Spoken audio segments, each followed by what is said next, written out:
Nah, kali ini di depan kita ada seorang pengacara senior lah ya. Sudah senior kita dan kayaknya nggak perlu gua kenalin lagi, udah tau lah Bang Egy Sujana.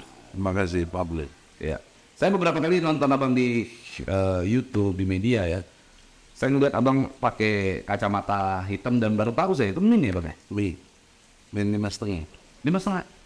Jadi bukan gaya-gaya, memang cuma kacanya dibikin hitam, Mas. Saya awal-awal ngeliat tuh, ini pengacara belagu sekali. Saya awalnya begitu, tuh kemana-mana pakai kacamata. Wah rupanya, rupanya ini.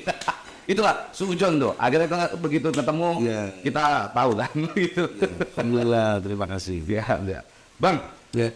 sekarang sibuk apa bang? Kayaknya abang lagi warawiri ngurusin Gus Nur ini kayaknya. Iya, satu hal yang menurut saya jadi tragedi hukum ya, dalam konteks penegakannya, karena kita semua orang hukum, mantu juga kan pengacara, mengerti sekali bahwa dakwaan jaksa harus didasari 3 hal penting. Ya.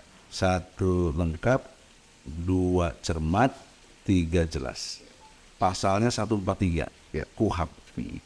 Nah, bila 3 ini tidak terpenuhi atau mungkin salah satu tidak terpenuhi, maka hakim harus membatalkan demi hukum batal dakwaan. Nah, pertanyaan seriusnya, mengapa hakim tidak batalkan? Kenapa itu? Ya itulah tragedi ya. Masuk banyak unsur kepentingan. Karena yang dipersoalkan mengenai ijazah palsunya Jokowi. Ya harus dipahami, ini juga 2 subjek hukum yang beda, impositionnya, tapi hukumannya sama. Tuntutannya sama 10 tahun, putusnya sama masing-masing 6 tahun. Padahal statusnya berbeda. Seperti Anda dan saya. Ya. Saya narasumber. Ya. Oke? Ini host. Oke. Nah, mengapa kok host dan narasumber dihukum yang sama? Itu pertanyaan serius. Kapolri kan hukum itu harus limitasi yang sangat jelas, terbatas, dan exactly. Nggak boleh samar-samar. Nggak boleh menghukum orang karena maksudnya. Nggak boleh. Nggak fakta namanya. Ya. Oleh karena itu, perbedaan mendasarnya, Gus Dur harusnya ya, tidak boleh sedikit pun dipidana karena dia paling tidak ada di undang-undang pers, bisa melingkupinya. Kalau dia ada badan hukumnya gimana? Kan harusnya bebas tuh. Ya. Kayak contoh, saya punya teman tuh, Rahmat Sarita. Ya. Harusnya kemarin dia kena tentang Simanjuntak itu, Komarudin. Tapi karena dia sebagai host, ya, dan dijelaskan juga oleh teman-teman pers bahwa itu adalah kegiatan pers, dia bertanya, harusnya kan nggak kena. Ya. Itu contoh. Ya. Nah, juga seperti kita sekarang, Anda wawancara saya mau ngomong apa ya tanggung jawab saya. Betul. Dan saya berani bertanggung jawab karena juga sesuai koridor. Ya. Dalam pasal 16, Undang-Undang nomor 18 tahun 2003 tentang advokat, itu tidak boleh dipidana, tidak boleh Ada hak imunitas melekat. dan sebagai advokat. Tapi itu gak dianggap juga waktu tahun 2019 ditangkap juga saya. Waktu belain Prabowo loh. Kaitannya dengan saya katakan ini pemilu curang ini gimana. Ditangkap. Saya juga pengalaman bang. Jadi pada saat saya perkara yang kemarin itu begitu juga kan. Istri saya mewawancarai seseorang gitu ya. Mewawancarai seseorang, dia mengucapkan banyak hal gitu. Yang diproses itu si narasumber, istri saya sebagai host, bahkan saya yang tidak tahu menang soal itu video saya kena. Nah itu sangat tragedi dan ini ada meninggal. Oleh karena itulah saya berharap nih lebih dari itu saksi-saksi. Kan hukum itu ditegakkan atas 2 hal kalau hakim. 1 alat bukti, 2 saksi. Nah, barulah yang ketiganya keyakinan. Itu urusan yang sendiri. Tapi yang urusan objektivitasnya adalah 2 ini. Saksi dan fakta hukum berupa alat bukti. Nah, dalam kasus yang Gus Nur ini sama Bambang Tri, saksinya itu ada 30. 3 dari kita. Kita cuma kasih saksi keterangan ahli. 1 saya panggil Rocky Gerung. Siapa yang mau bisa bantah dia. Logikanya kuat. Iya. Ahli filsafat. Iya. Dari UI istilahnya. Kedua, saya tampilkan Profesor Aceng, ahli tentang bahasa. Ahli tentang bahasa. Dari UPI, Universitas Pendidikan di Bandung itu ya. Ketiga, Dr. Muhammad Taufik. Dia ahli pidana dari UNS. Ya. Jadi klasifikasinya profesor, doktor, ya, dan memang ahli pemikir. Itu nggak satu pun dipakai pendapat Iya, begitu. nggak dipertimbangkan ya. Walaupun etika hakim itu harusnya memperhatikan, ya, harus. Tapi masuk dalam pertimbangan, Bang. Itu sama sekali tidak. Sama sekali enggak. Oh, kalau gitu apa yang dihadirkan? Ya, karena ngapain ditanya-tanya oleh si hakim itu. Iya. Padahal etika hakim, kode etik pedoman perilaku hakim KEPPH dari yang dikeluarkan oleh Mahkamah Agung, yang dipakai juga menjadi standar di KY, Komisi Yudisial, itu ada 10. Ya. 1 berlaku adil, 2 berlaku berintegritas, 3 berlaku arif dan bijaksana, ya. 4 dia berlaku profesional, dan seterusnya lah, ada 10 poin. Yang 10 poin itu nggak ada yang dipakai oleh hakim, tapi hakim oleh KY sendiri, karena saya udah laporin ke KY, Ya. dianggap tidak menemukan adanya pelanggaran etika. Ya. Nah, kita sendiri advokat yang menghadapi ini, kalau konteksnya adu ilmu, ya tidak bermaksud sok tahu lah. Saya profesor dokter, ngerti ya, saya lawan semua itu. Ya. Mereka mengambil 5 saksi ahli, ahli filsafat, ahli sosiologi, ahli pidana, ahli bahasa, ahli tentang IT. Ya. 5-5-nya tampil, saya tanya satu saja. Kamu pernah melihat ijazah asli Jokowi? Enggak ada yang pernah, Bos. Iya. Enggak ada yang pernah. Lalu di mana mau menyatakan ini asli, ini palsu? Iya. Kan harus ada banding. Harus ada banding, betul. Nah, ini nggak ada. Sekarang yang saksi fakta 22 orang. Saya kan cuma 3. Ya. Total jadi 30. Jadi 22 orang saksi, ada kepala sekolah, ada wakil OSIS-nya waktu dia sekolah SMP SMA-nya. Kemudian ada tokoh-tokoh masyarakatnya yang menyatakan memang Jokowi sekolah.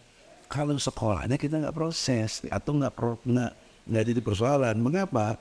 Katanya kita gugat bukan Jokowi pernah sekolah, tapi ijazahnya mana gitu. Iya.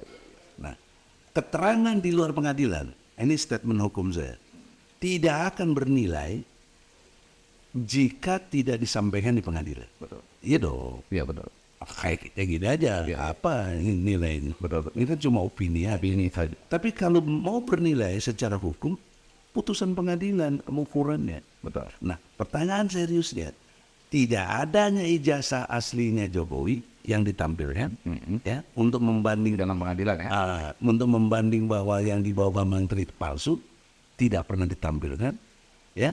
Maka pertanyaan seriusnya, bagaimana Anda bisa menyimpulkan ini ijazahnya asli?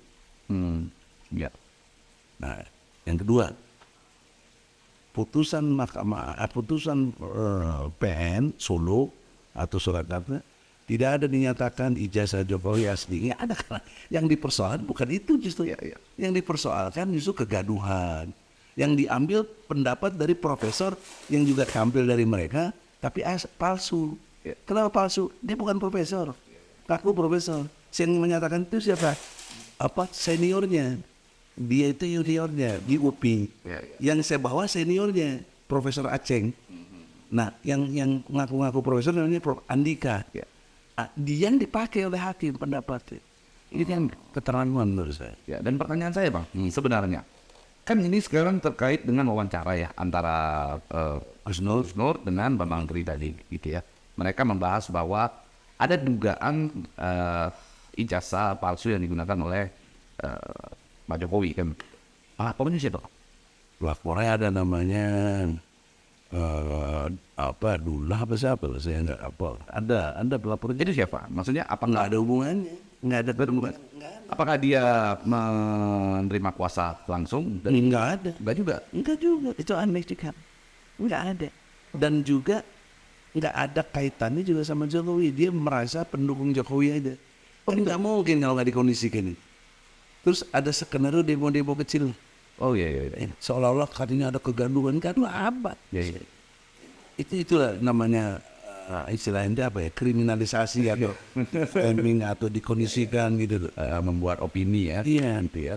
Supaya menurut saya itu adalah upaya-upaya mengganggu keyakinan hakim. Terus sangat. Iya kan? Dan lebih jauh dari itu, kan kita lebih memahami prosedur hukum. Ya. Kalau si pengadu tidak ada legalitas standingnya, Ya. legal standingnya nggak ada, lalu untuk apa? Ya. Ya. Dan ini bukan delik aduan. Betul. Iya dong, kan pidana. Ya, betul. Kaitannya dengan ijazah supaya si Komar ya dipidana. Makanya kan kalau menurut saya sekarang yang disampaikan apakah ijazah milik presiden, Jangan apakah ijazah milik presiden atau ijazah milik Jokowi kan begitu? Milik Jokowi. Makanya yang kita proses adalah Jokowi. Jokowi kan begitu. Kenapa yang jadi presiden? Nah itu. Nah sisi lain juga. Kalau Jokowinya bukan berstatus presiden, kita juga nggak peduli lah. Yang urusan bukan urusan. Iya.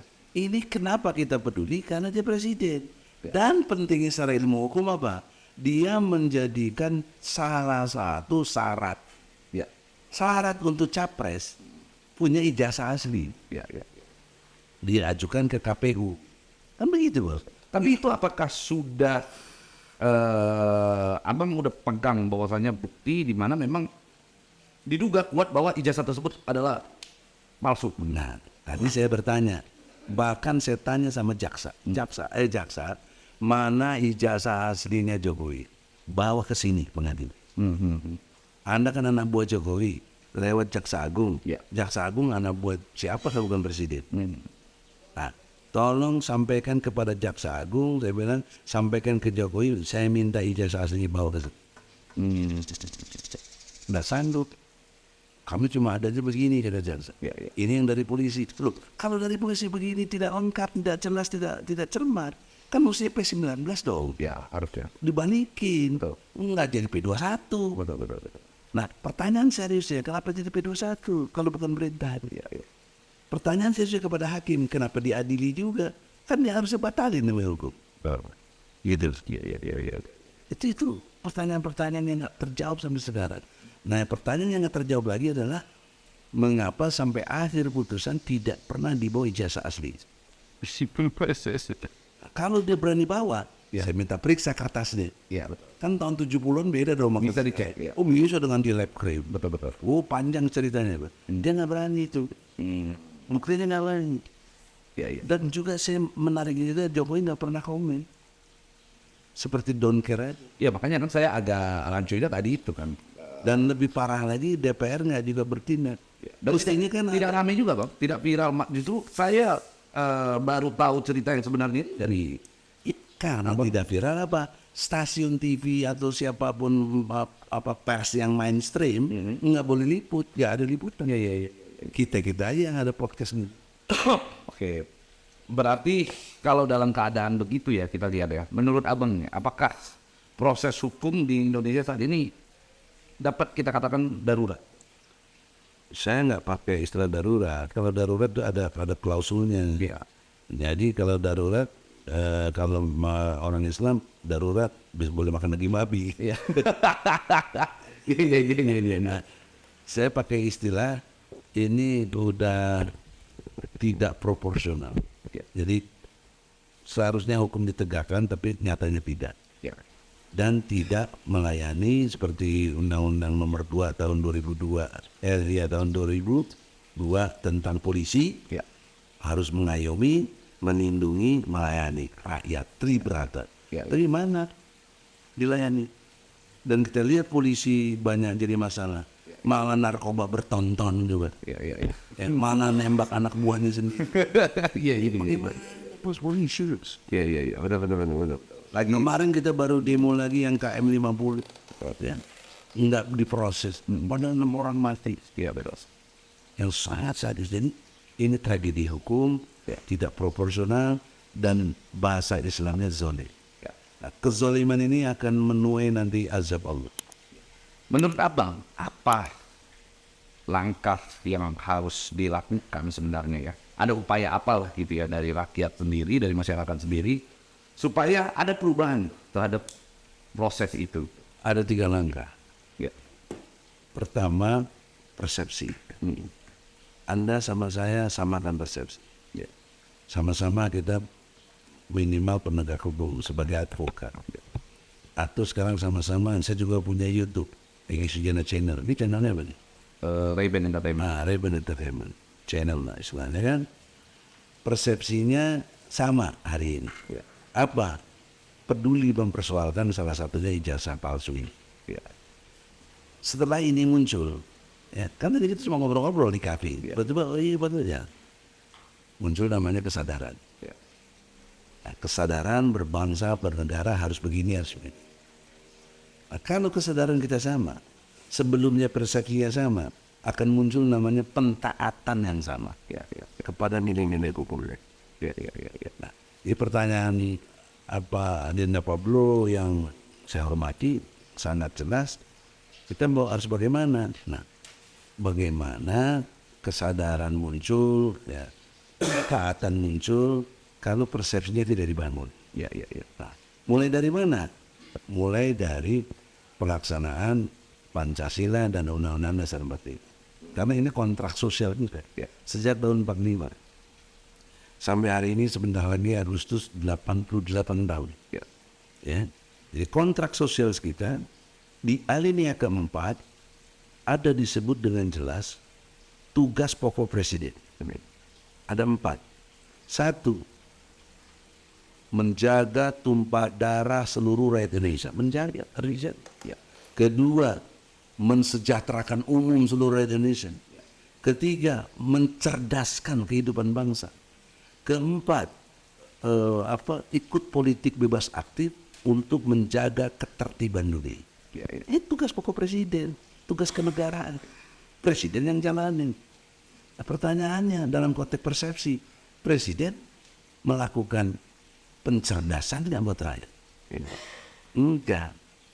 Anda tahu dalam konteks muslim ini, 73% orang tidak bisa baca Quran. Ya. Sementara faktanya Quran mau ngerti ke, mau dibaca ke, ini nggak ada tugas negara merasa itu penting. Itu urusan individu. Ya. Iya. Ya. Ya. Yang kedua, 75% tidak sholat. Itu dapat dari mana, Bang? Monash University. Oh. Hasil penelitian. Iya, Bukan main-main, bos. Monash itu dari Melbourne. Oh, iya, iya, iya. Australia. Ini bayangkan earning. Apalagi infak kalau orang pada beli Iya, iya. 0,0 berapa. Nah, jadi persoalan seriusnya tidak ada program yang menjelaskan membuat rakyat jadi cerdas, terutama kecerdasan spiritualnya. Ya. Karena kalau orang beriman, misalnya sholat saja terjaga dengan baik, ya, dia akan mencegah keji dan mungkar. Inna sholata tanha anifasai wal mungkar, tercegah itu keji dan mungkar akan tercegah bagi yang sholatnya benar. Ya. Saya pernah penelitian kecil-kecilan. Bogor saja, ada berapa penjara Bogor? Ada Pledang, ada Pondok Raja, ada ini, ada Gunung Sindur, kawannya. Yang masuk penjara situ yang tidak sholat banyak. Oh gitu. Lu iya lah. Coba kalau dia ini kalau sholat bagaimana hapus penjara? Orang dia baik. Oh iya. Tapi saya pernah di di dalam ya, saya pernah saya lihat. Sholat malah lancar di dalam. Iya itu di situ. Sebelumnya, Oh sebelumnya ya. bilangnya dari proses sadar. Iya iya. Sebelumnya Iya. kita nggak tahu. Iya. Coba kalau orang ini telitilah. Betul betul betul. Dan Anda tahu, dalam konteks kriminal, setiap hari orang mati 50 kaitan dengan narkoba. Setiap hari. Itu penelitian 3 tahun lalu. Nih. Iya iya. Iya. Kemudian 2 menit sekali terjadi pencurian. 2 menit sekali. Oh itu datanya ada semua. Ada, Bu. Udah semua ya. Iya iya. Kemudian perkosaan 4 jam sekali. Wih. Oh ngeri bos. Dan Anda tahu, seputar Jawa Barat ini, 97% adalah perawan. Oh kalau itu sih saya sering dengar. Iya, Bahkan kalau saya ada istilah itu mencari wanita perawan itu sama dengan mencari jarum di dalam lautan.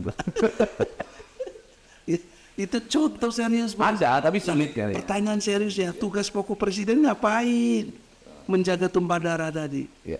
mencerdaskan, kemudian mensejahterakan ekonomi. Orang pada susah sekarang. Oh. Cari-cari tidak banyak begini, itu pengangguran sebenarnya.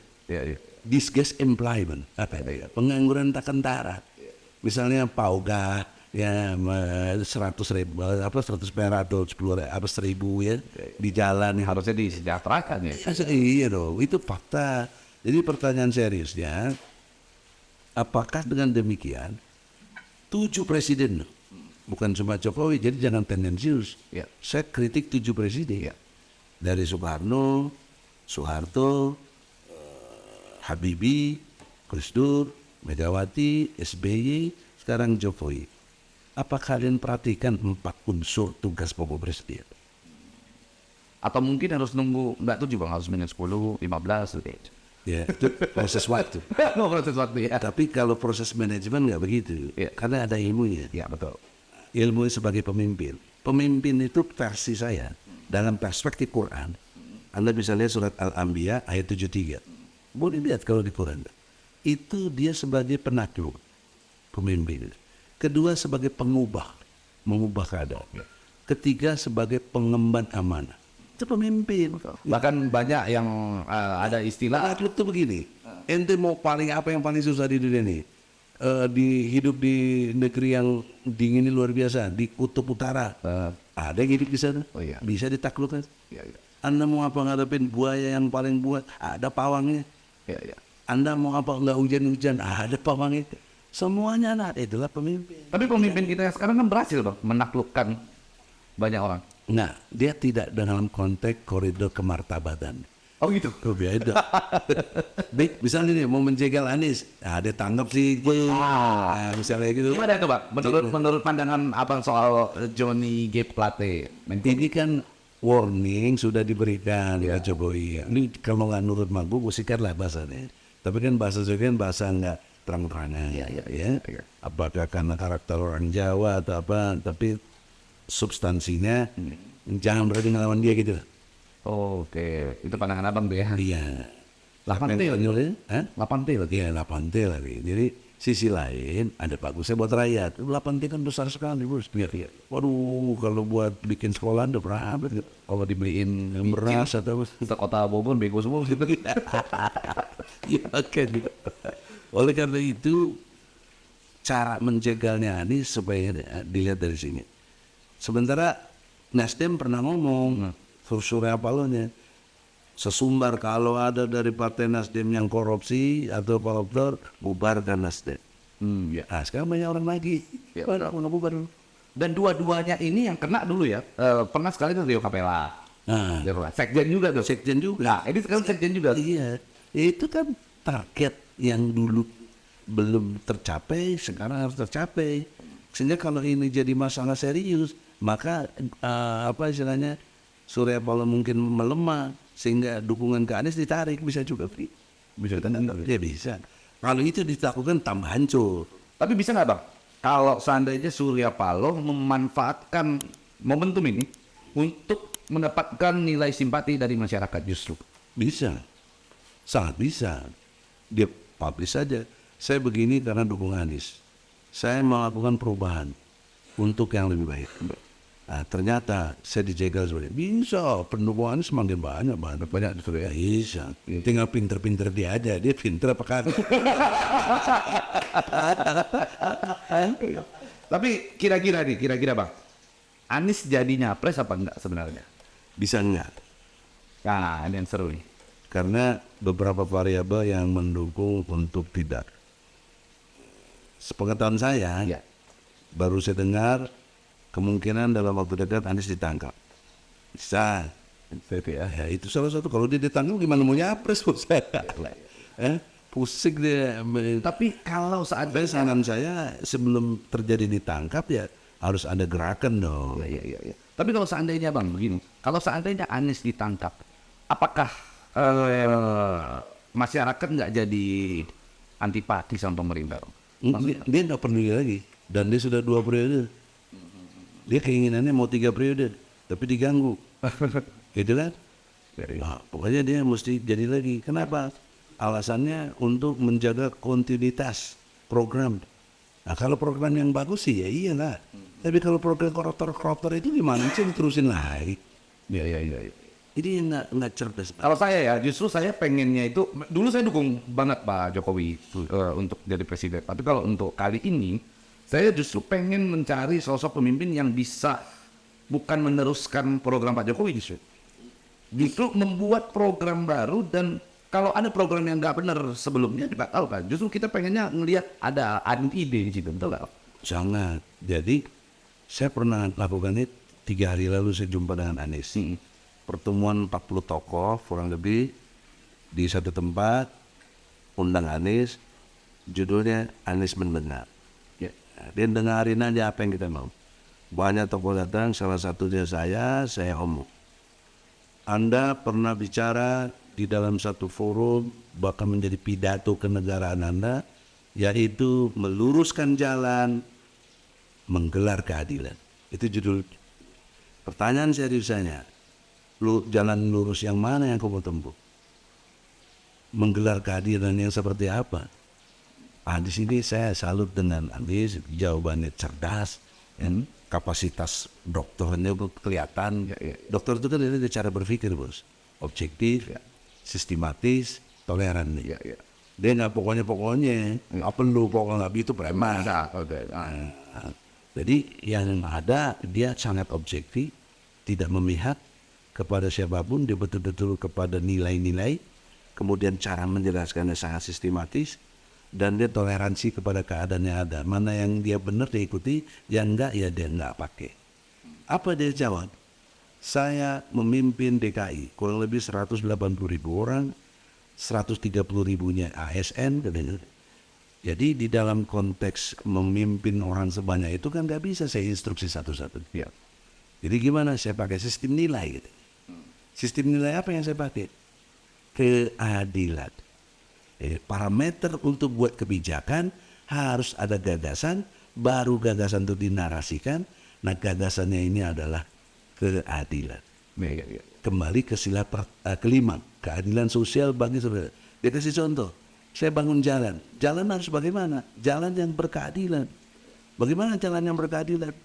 Karena orang ada yang cuma jalan kaki, naik sepeda, ada yang naik motor, bawa mobil, ya, ada yang bawa truk segala macam. Kan bagaimana memenuhi keadilan penjalan kaki, yang bawa mobil, yang bawa motor. Nah, dibangunlah trotoar, dibangunlah jalur sepeda, dibangunlah yang buat cacat segala macam. Itu udah bagus gitu, sekarang diromak-romak lagi. karena iri hati atau jealousy luar biasa. Ya, nggak mau ditersayang. Padahal ini kan karya bagus dan memenuhi rasa keadilan. Itu dia jelaskan. Jadi saya percaya seperti yang antum mau. Jika takdirnya Allah mentakdirkan dia presiden, dia akan pakai sistem nilai yang dia maksud tadi, keadilan sosial bagi seluruh Indonesia. Implisitnya apa di situ? Jangan lagi dikaitkan dengan politik identitas dong. Jangan disebut dia kadrun dong. Jangan disebut dia keturunan Yaman dan bagaimana? Ya karena pada saat dia jadi gubernur DKI pun kayaknya orang-orang non muslim juga banyak yang beribadah. Rekam jejak deh. Kalau bicara visi misi gampang ditipu gitu. Karena akan kan bisa lu mau ngapain bro?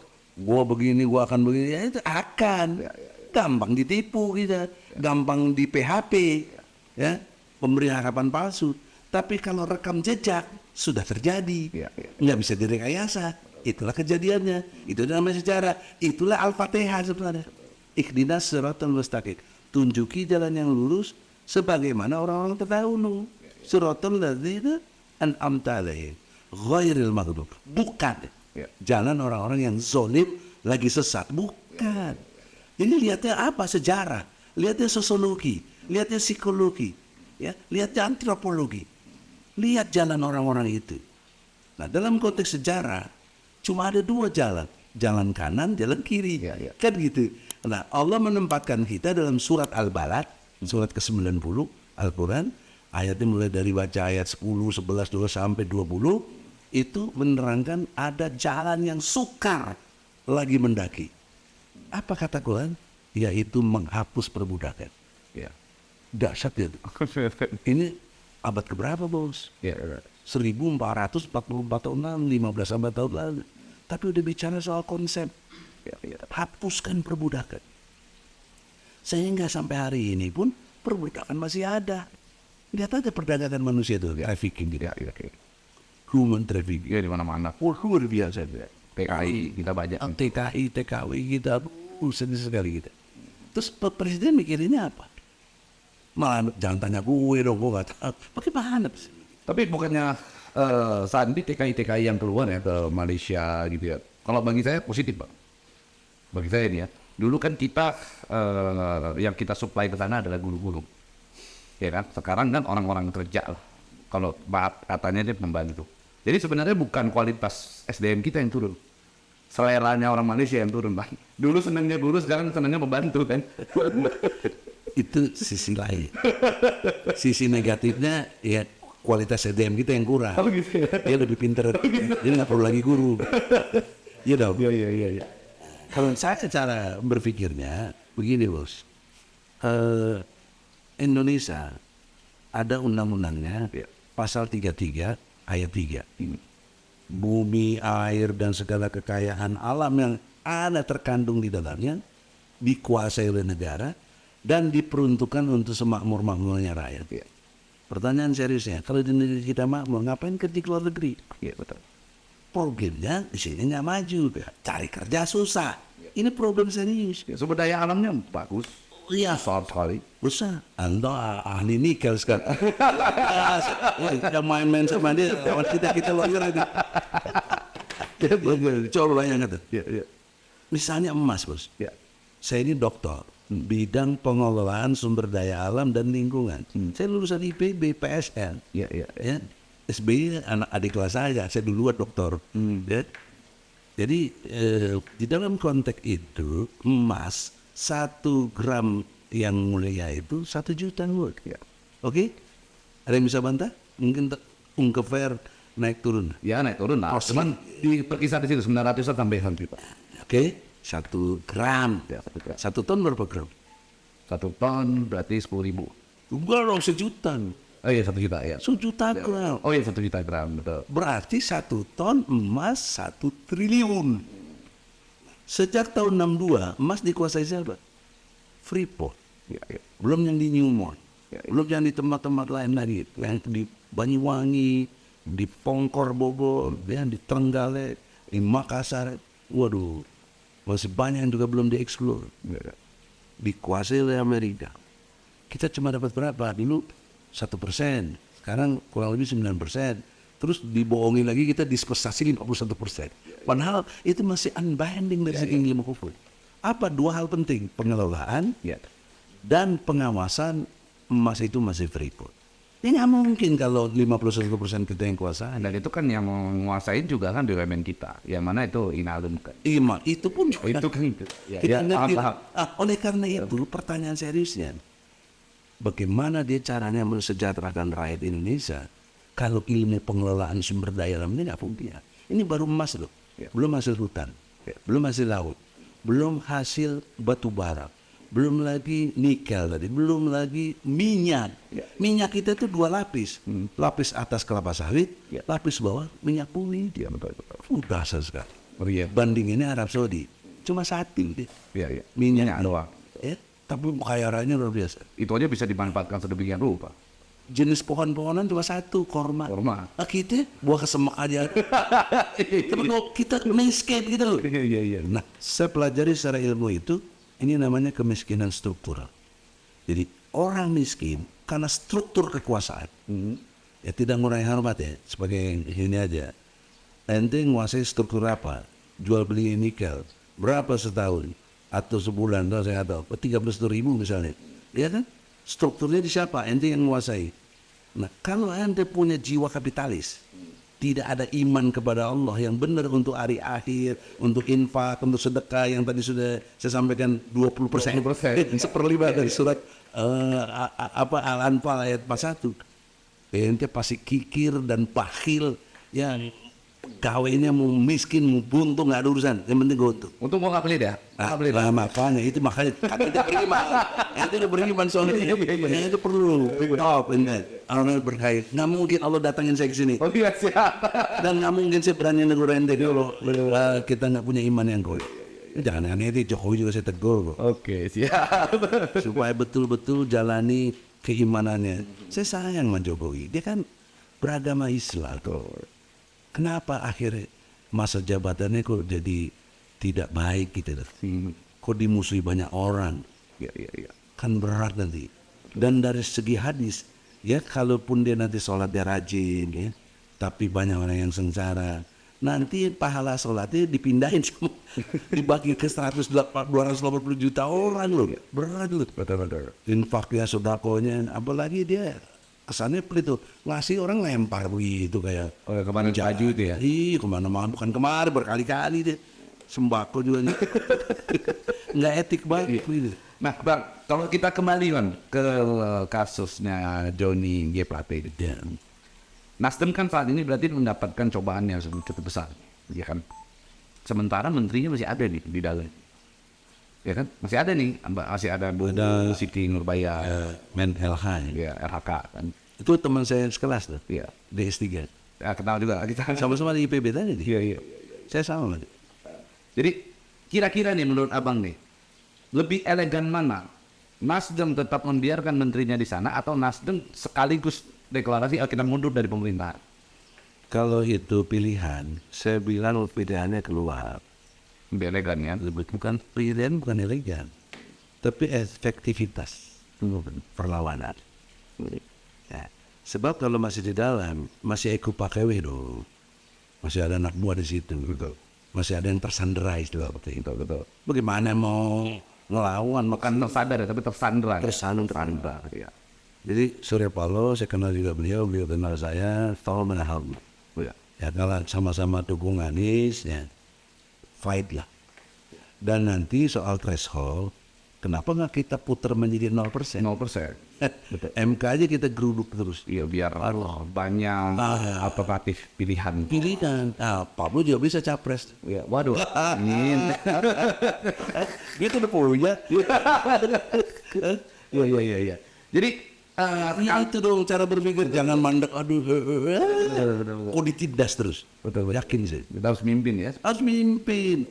Dan kita jangan jadi pembaca sejarah, tapi pembuat sejarah. Iya betul. Nah, buatlah sejarah. Nah, mudah-mudahan lah nanti kali aja presidennya gua ya. Ya insya Kalau gua jadi presiden nanti penasehatnya Bang Egy lah. betul. Benar seperti itu keren juga ya. Iya. Masya Allah. Lihat. Maka oleh karena itu, Adinda, mari kita buat sejarah sesuai dengan Al-Fatihah tadi. Ya. Mengacu kepada orang-orang terdahulu yang baik-baik, bukan yang Allah murkai. Ya. Itu kan hebat sekali. Kalau kita lagi takbir Allahu Akbar, sholat, baca Al-Fatihah, kita mesti sadar koordinat hidup kita di mana. Iya. Ya, di mana koordinat hidup kita?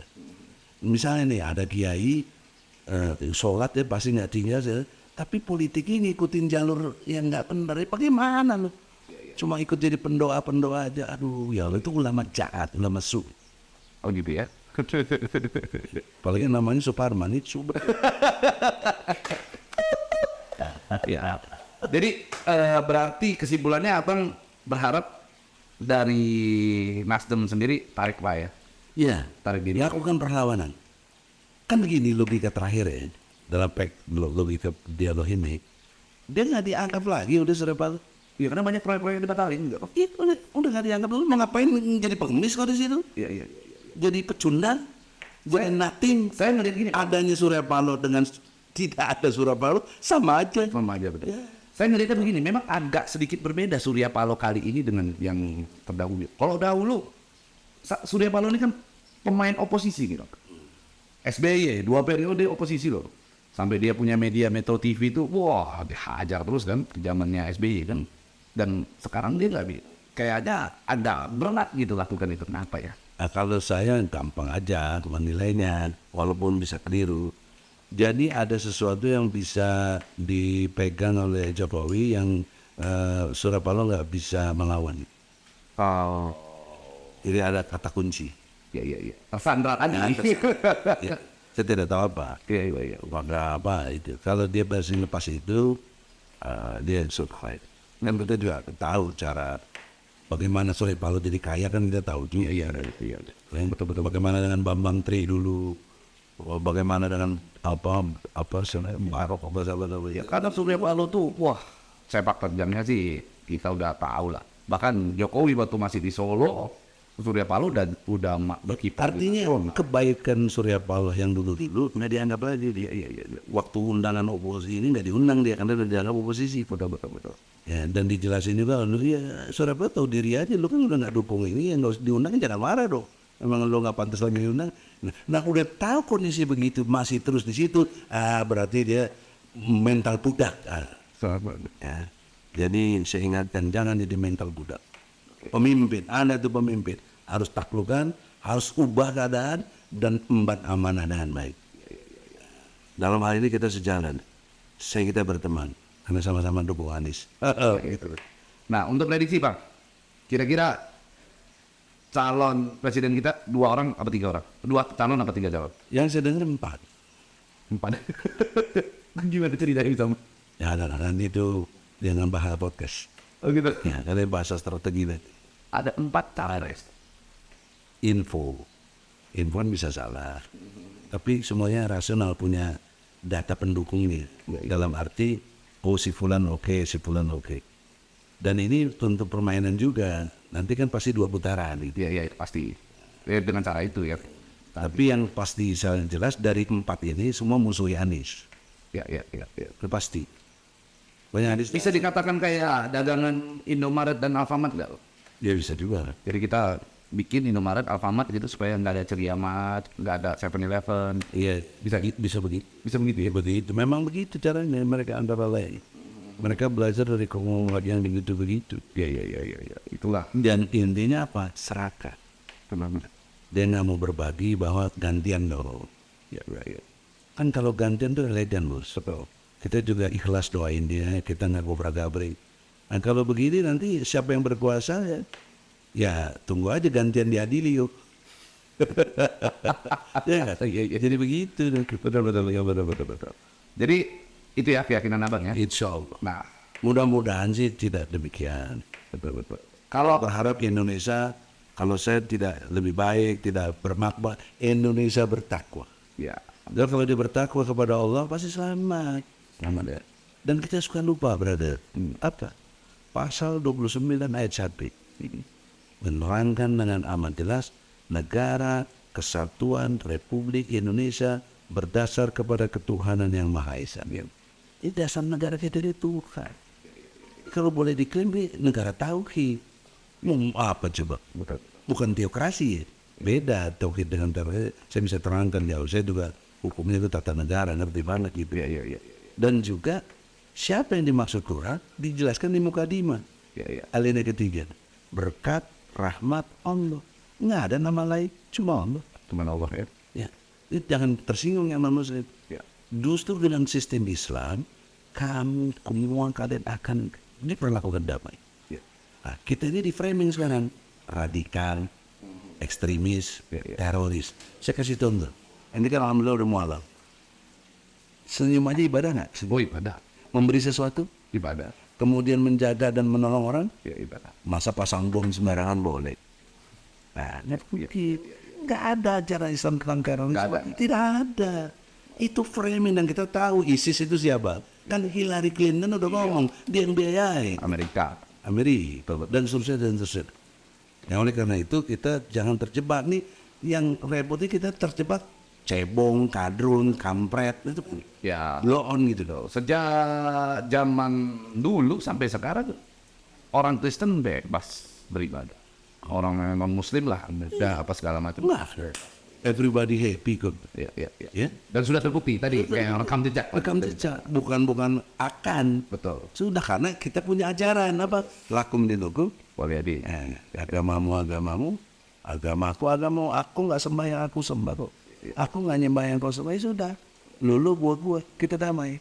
Itu namanya kebinekaan. Betul. Tunggal ika. Terus bagi Muslim ketika kita menjolimi non muslim, kita dosa. Betul ya. Dan tidak Pancasilais. Iya. Harus begitu. Betul. Sekarang yang aku Pancasila harga mati, dia langgar Pancasila. Aduh, ontoh aja.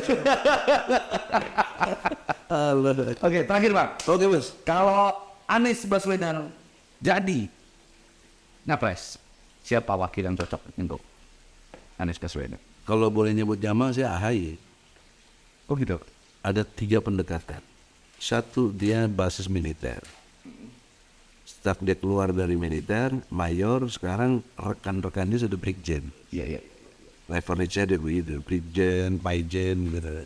Itu punya pusat-pusat keputusan Iya. di militer. Apalagi background bapaknya juga jenderal, masih ada orang-orang yang pernah ditunjuk dan punya daya bakti kepada SBY.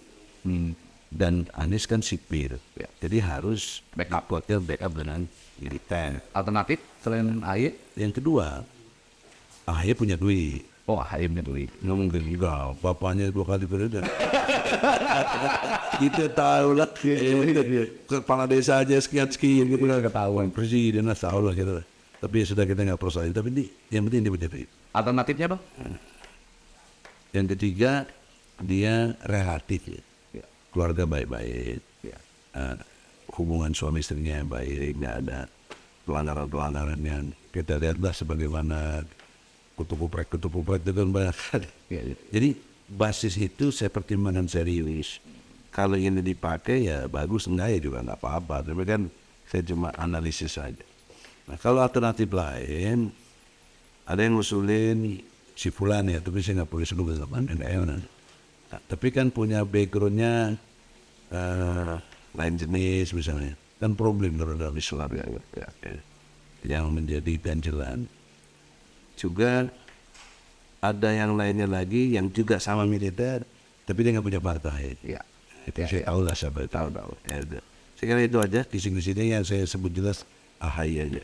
Semoga takdirnya ada. Kulillahumma malikal mulki tu'til mulka man tasha.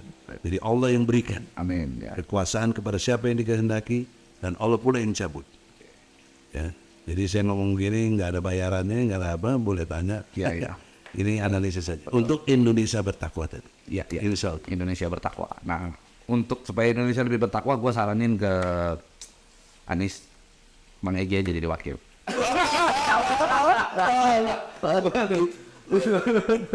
Gak, insya Allah. Ya. Saya tahu diri. Oke, siap. Thank you Bang, udah mau ngobrol penting di sini. Terima kasih banyak Abang. Mudah ada pencerahan. Amin. Siap. Thank you. Kalian saya langsung jalan ya. Oke. Assalamualaikum warahmatullahi wabarakatuh.